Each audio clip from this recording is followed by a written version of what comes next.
Hola nuevamente, ¿cómo están? Damos inicio a la clase número 3 del curso Pesca Responsable y Desarrollo Sostenible. Mi nombre es Pedro Villegas y vamos a continuar. Habíamos mencionado en la clase anterior de que los países, con la ayuda de la FAO, de las Naciones Unidas, logran tener legislaciones nacionales precisamente para ordenar sus respectivas pesquerías. En el caso del Perú, se tomó varias de las recomendaciones que justamente dieron la FAO, de tal forma de que a nivel gubernamental se forma el Ministerio de la Producción. Antes había el Ministerio de Pesquería, sin embargo, en la época de los 90, este Ministerio de Pesquería se fusionó con el Ministerio de Industria, formando el Ministerio de la Producción. Sin embargo, a nivel de viceministerios todavía sigue estando el tema de la pesquería. De hecho, el viceministerio de pesquería es la parte del Ministerio de la Producción que justamente se encarga de todo lo que es la normativa y la ordenación de la pesca. Para esto, se ayuda de otras instituciones. Entre ellas, el Instituto del Mar del Perú, el Instituto Tecnológico Pesquero, o ITP, el Fondo Nacional de Desarrollo Pesquero, FONDEPES, y el Centro de Entrenamiento Pesquero de Paita, o CEP Paita, como se le conoce, ¿no? De estas cuatro instituciones, la institución que más hace investigación científica para la recomendación del ordenamiento de la pesca es el Instituto del Mar del Perú, que justamente es lo que se le denomina como Organismo Público Descentralizado, o OPD, del Ministerio de la Producción. Es decir, estas cuatro instituciones pertenecen básicamente organizacionalmente al Ministerio de la Producción. Por ende, el Instituto del Mar de Perú recomienda las medidas de ordenación en base a los estudios científicos de los que hablábamos justamente en la primera clase, ¿no? ¿Quién hace la investigación en el mar? ¿Quién hace la ciencia? ¿Quiénes desarrollan investigación científica para los recursos pesqueros, para un aprovechamiento sostenible de estos? Es el Instituto del Mar del Perú. Sin embargo, la pesquería en el Perú tiene una base legal. El manejo de la pesquería se apoya en varias normativas de varios niveles, en realidad, desde la Constitución Política del Perú del año 93 y el Decreto Ley 25977 de Ley General de Pesca. Son las leyes más importantes, ¿no? Sobre todo, la Ley General de Pesca y su reglamento, el Decreto Supremo 012 del año 2001, es el reglamento de la Ley de Pesca, son las leyes más importantes que tenemos para el manejo de la pesca, ¿no?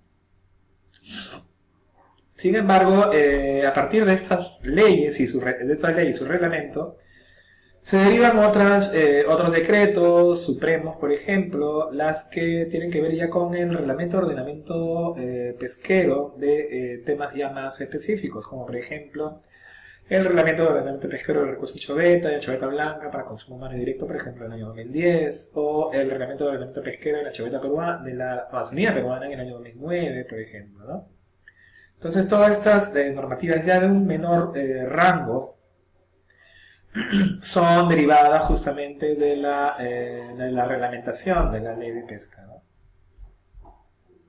La Constitución Política de Perú, a pesar de que no habla de la pesca directamente, sí menciona el tema de el dominio marítimo del Perú, del Estado, comprende el mar y los de sus costas, así como su lecho y subsuelo, hasta la distancia de 900 millas marinas. En su dominio marítimo, el Estado ejerce soberanía y jurisdicción sin perjuicio de la libertad de comunicación internacional, de acuerdo a la ley y con los tratados ratificados por el Estado, ¿no? Entonces, el Estado ejerce dominio sobre este espacio, básicamente, ¿no? Y el artículo 66, relacionado con lo que son los recursos naturales renovables y no renovables son patrimonio de la nación. El Estado es soberano en su aprovechamiento. Por ley orgánica se fijan las condiciones de su utilización y de su otorgamiento particulares, como por ejemplo la ley de pesca. La ley de pesca sí ya es más específica, ya consta de varios títulos, lo que se puede decir como capítulos, y tocan todos los temas relacionados con la pesca en el Perú y su ordenamiento, su gestión, ¿no? Toca temas como la actividad pesquera artesanal, las concesiones, autorizaciones, licencias, etcétera, de la pesca por embarcaciones de bandera extranjera, el registro general de pesca, las coordinaciones institucionales, exactamente, y prohibiciones, infracciones, sanciones, etcétera.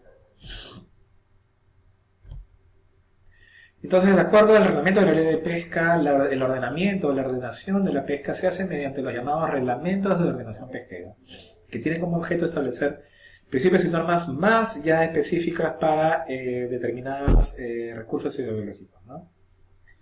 Entonces, obviamente, tiene que tomar en cuenta las medidas de ordenación seleccionadas para lograr objetivos biológicos, ecológicos, económicos y sociales de la pesquería mediante una medida de ordenación. Entonces esto es muy importante porque cada recurso es, por ejemplo, la choveta debe tener su propio reglamento de ordenación pesquera, por ejemplo.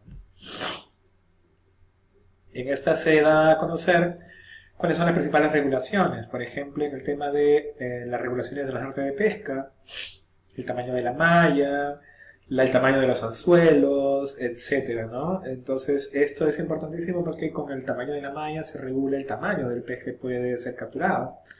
Los peces más pequeños pasan a través de la malla de la red de pesca y no son pescados. Los peces que son más grandes quedan enganchados debido a que la misma configuración del cuerpo del pez tiene como unas agallas, eso hace que se enganche en la red, ¿no? Entonces los peces de determinados tamaños solamente son los que se quedan enganchados. Entonces lo mismo ocurre con los anzuelos. Los peces más pequeños no pueden morder un anzuelo muy grande, entonces los anzuelos más grandes son para peces más grandes, por así decirlo, ¿no? Otra medida de restricción también son las espaciales o temporales. Se pueden aplicar restricciones geográficas, por ejemplo, protegiendo zonas de desove, zonas de reproducción, etc. Y temporales, por ejemplo, para determinar cierta temporada en la cual ocurre una reproducción de las especies, ¿no? Entonces es lo que hay que asegurar. Es lo que hay que defender y proteger, la reproducción de las especies para que pueda haber una renovación natural de las poblaciones de peces y de moluscos también, ¿no? Otra restricción también es el control del esfuerzo pesquero. El esfuerzo pesquero se denomina la capacidad del hombre para pescar. Entonces, regulamos, por ejemplo, la cantidad de barcos, la cantidad de lanchas, lo que se denomina como unidades de pesca. Podemos limitar también el número de licencias o permisos. Ya no le damos tantas licencias de pesca a tantos pescadores, etcétera, ¿no? Entonces, esto es muy importante, el control de cuánta la potencia y la fuerza de la pesca. Esto es importantísimo también, sobre todo en el Perú, ¿no? Otra medida de control también es el control de la captura. El control de la captura ya permite, en el caso de la pesca a gran escala, básicamente, controlar cuál es el volumen óptimo de la captura de la población. Y esto se basa en realidad en una medida que da el gobierno, llamada cuota de pesca o captura total permisible, como se le conoce, ¿no? Entonces el gobierno le dice a los pescadores cuál es el tope que pueden pescar, porque más allá ya estaríamos depredando la especie, ¿no? Entonces, eso cómo se mide en base a inspectores, en base a mediciones de los desembarques en cada punto de los puertos, de las caletas de desembarque de recursos hidrobiológicos, ¿no? Entonces, una vez que se llega al tope, ya se acaba la pesca, básicamente, ¿no? Mencionábamos que la autoridad científica es el IMARPE, el Instituto del Mar de Perú, y más que nada da recomendaciones, porque el Ministerio de la Producción es el que da ya justamente las medidas de ordenación en base a estas recomendaciones de carácter científico, ¿no? Sin embargo, voy a decir que la pesca industrial es la que más está determinada por el tema del ordenamiento pesquero. En los últimos años se viene ya intentando regular más la flota artesanal, ¿no? Aunque las capturas son menos que la flota industrial, es un sector que cada vez está siendo más importante y también debemos tomar en cuenta que hay mucha mano de mucha fuerza laboral dedicada a la pesca artesanal, ¿no? Mencionábamos que las capturas de anchovetas disminuyeron en los últimos años. Esto fue dado básicamente por una nueva ley, una nueva norma para poder darle a los pescadores cuotas individuales de pesca, lo que se le ha conocido como la ley de las cuotas individuales de pesca. ¿Por qué? Porque básicamente era una pesquería abierta. Había muchos pescadores y competían todos por sacar la máxima cantidad de anchoveta. Había un sobredimensionamiento de la flota, la capacidad de desembarque, mucha presión sobre el recurso, mucha inversión, lo que habíamos mencionado en la clase anterior, y obviamente daño ambiental causado por las efluentes y emisiones de las fábricas de pescado. Había mucha informalidad en el sector y el sistema de jubilación de los pescadores estaba prácticamente quebrado. Entonces, ¿en qué se basó la asignación de cuotas a cada empresa pesquera? Se respondió a los siguientes criterios, básicamente a las capturas históricas. Por ejemplo, el tema de si son embarcaciones de acero, entonces tenían el 60% de la cuota en base a la captura histórica. Y esto se le dio el mejor de las capturas en el año 2004 y 2007. Las embarcaciones de madera, al 100% de la captura histórica, el mejor entre el 2004 y el 2007.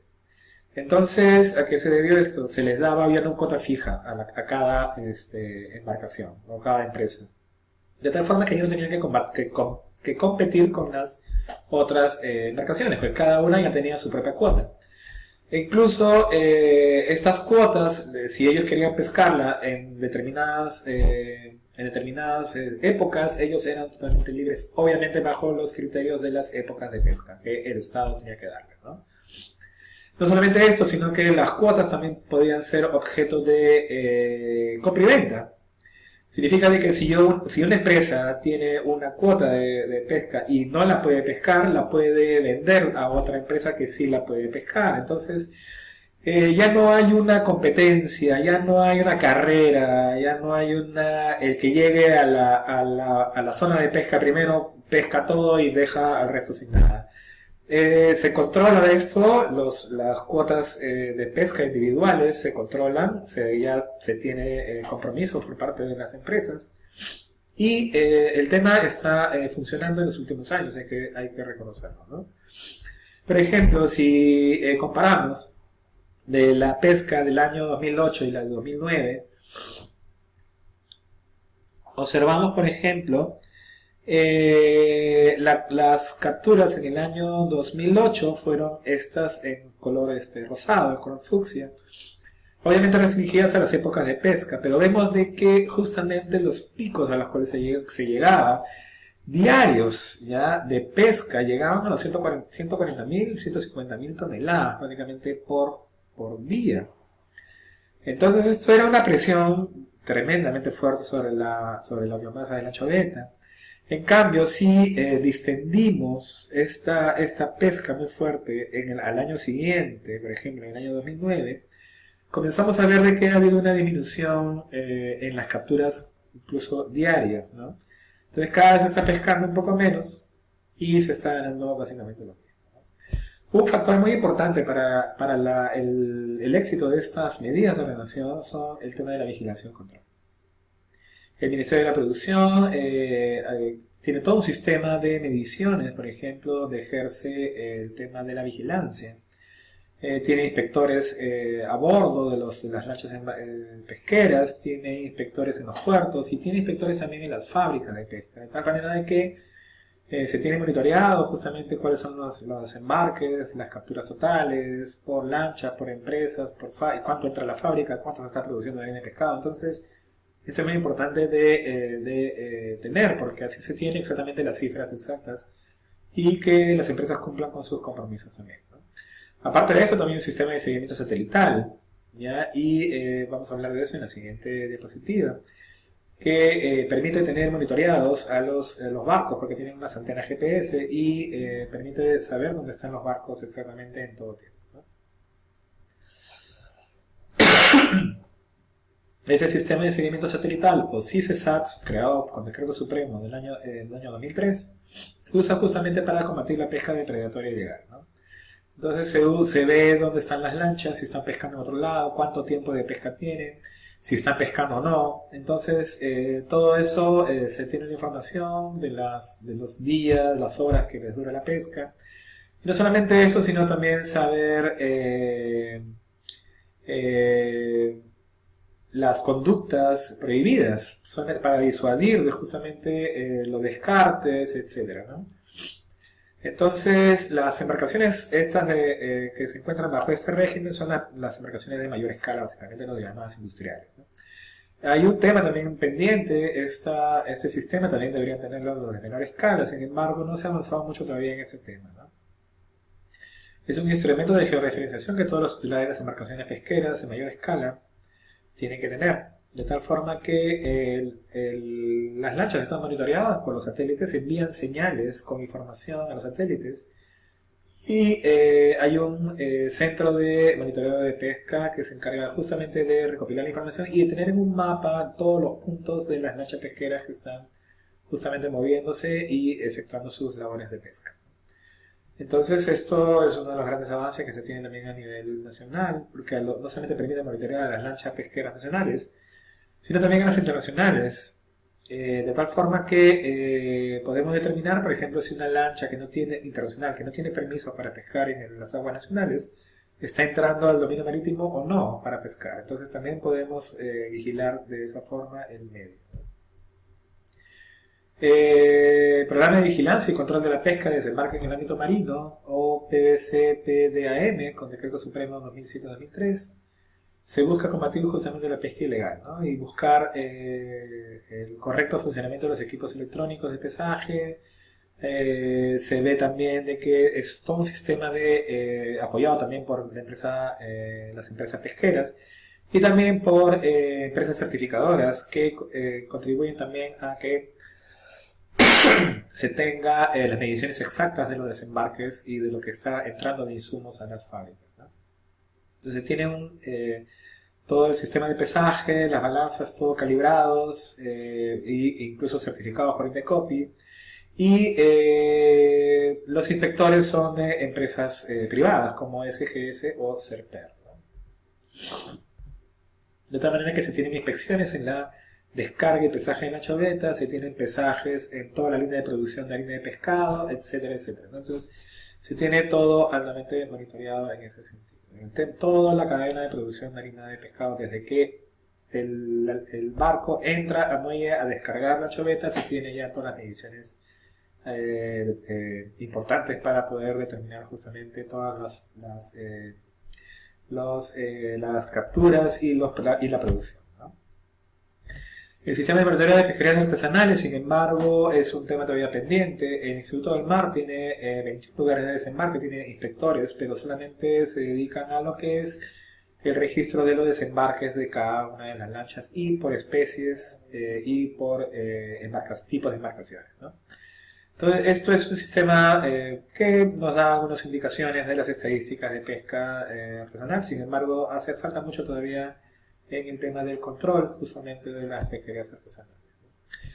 Bueno, eso es todo. Muchas gracias. Terminamos con esto el curso Desarrollo Sostenible y Pesca Responsable, ¿no? Muchas gracias por su atención. Hasta la próxima.